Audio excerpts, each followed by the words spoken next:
Welcome to Let's Read the Books of Morrowind. The Last Scabbard of Akrash by Tobar Vunkid. For several warm summer days in the year of the Third Era 407, a young pretty dumber woman in a veil regularly visited one of the master armourers in the city of Tyr. The locals decided that she was young and pretty by her figure and her poise, though no one ever saw her face. She and the armourer would retire to the back of his shop, and he would close down his business and dismiss his apprentices for a few hours. Then, at mid-afternoon, she would leave, only to return at precisely the same time the next day. As gossip goes, it was fairly meagre stuff, though what the old man was doing with such a well-dressed and attractively proportioned woman was the source of several crude jokes. After several weeks, the visits stopped, and life returned to normal in the slums of Tyr. It was not until a month or two after the visits had stopped that in one of the many taverns in the neighbourhood, a young local tailor, having imbibed too much sauce, asked the armourer, "So whatever happened to your lady friend? You break her heart?"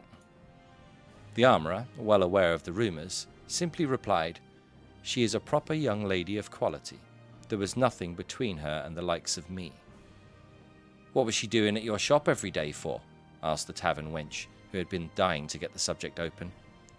"If you must know," said the armourer, "I was teaching her the craft." "You're putting this on," laughed the tailor. "No, the young lady had a particular fascination with my particular kind of artistry," the armourer said with a hint of pride, before getting lost in the reverie. "I taught her how to mend swords specifically, from all kinds of nicks and breaks, hairline fissures, cracked pommels, quillons and grips. When she first started, she had no idea how to secure the grips to the tang of the blade. Well, of course she was green to start off with. Why wouldn't she be? But she weren't afraid to get her hands dirty. I taught her how to patch the little inlaid silver and gold filigree you find on really fine blades, and how to polish it all to a mirror sheen, so the sword looks like the gods just pulled it from their celestial anvil." The tavern wench and the tailor laughed out loud. No matter what he alleged, the armourer was speaking of the young lady's training as another man speaks of a long-lost love. More of the locals in the tavern would have listened to the armourer's pathetic tale, but more important gossip had taken precedence. There was another murdered slave trader found in the centre of town, gutted from fore to aft. That made 6 of them in total in barely a fortnight. Some call the killer the Liberator, but that sort of anti-slavery zeal was rare among the common folk. They preferred calling him the Lopper, as several of the earlier victims had been completely beheaded.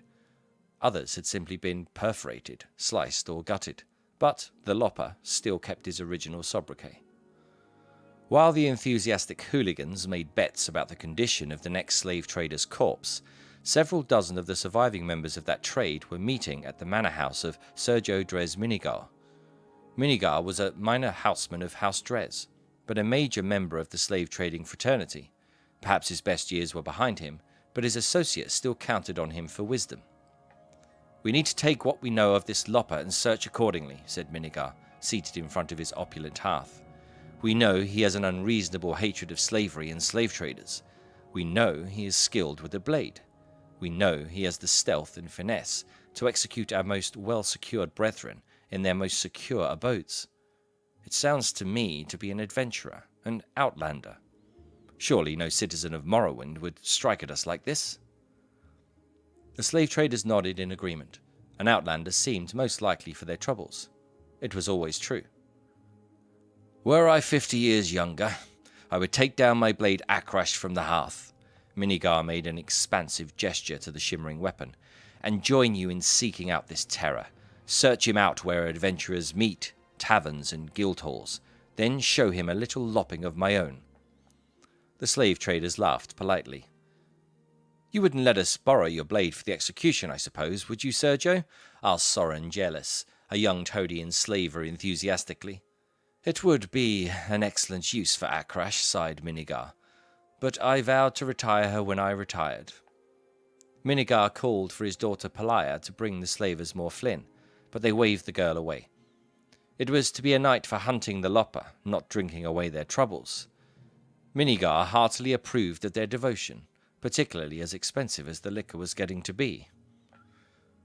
When the last of the slavers had left, the old man kissed his daughter on the head, took one last admiring look at Akrash, and toddled off to his bed.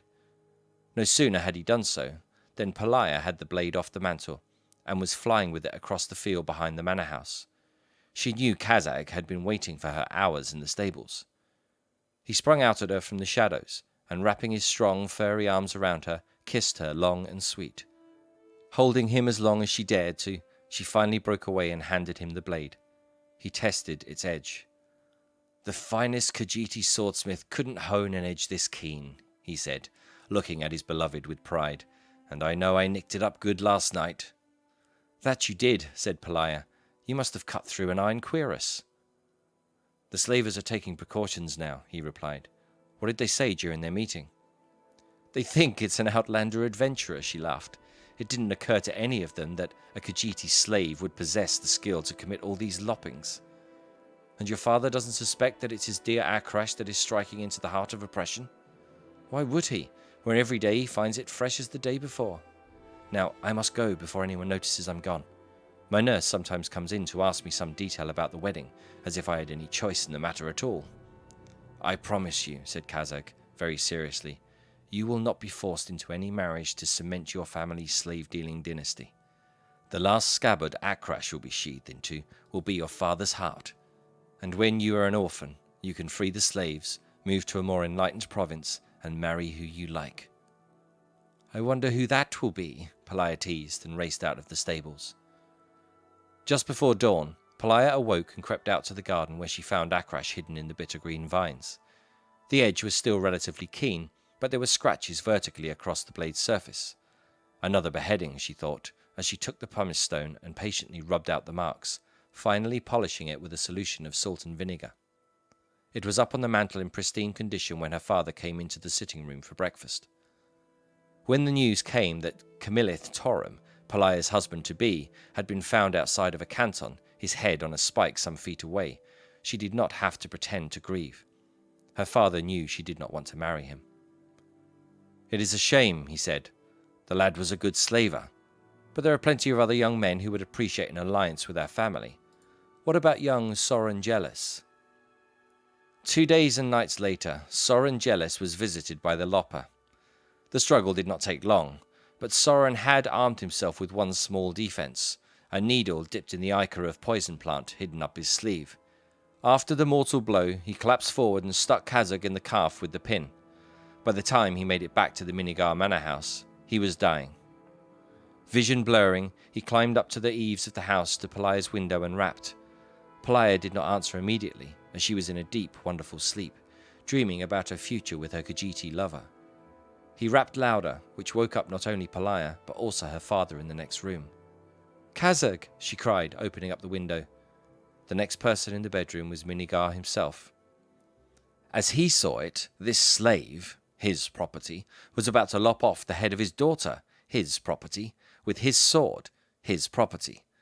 Suddenly, with the energy of a young man, Minigar rushed at the dying Khajiit, knocking the sword out of his hand. Before Pelaya could stop him, her father had thrust the blade into her lover's heart. The excitement over, the old man dropped the sword and turned to the door to call the guard. As an afterthought, it occurred to him to make certain that his daughter hadn't been injured and might require a healer. Minigar turned to her. For a moment he felt simply disoriented, feeling the force of the blow, but not the blade itself. Then he saw the blood, and then felt the pain. Before he realized that his daughter had stabbed him with Akrash, he was dead. The blade at last found its scabbard. A week later, after the official investigations, the slave was buried in an unmarked grave in the manor field, and Sergio Dres Minigar found his resting place in a modest corner of the family's opulent mausoleum. A larger crowd of curious onlookers came to view the funeral of the noble slaver whose secret life was as the savage lopper of his competitors. The audience was respectfully quiet, though there was not a person there not imagining the final moments of the man's life. Attacking his own daughter in his madness, luckily defended by the loyal hapless slave, before turning the blade on himself. Among the viewers was an old armourer, who saw for one last time the veiled young lady before she disappeared forever from Tyr.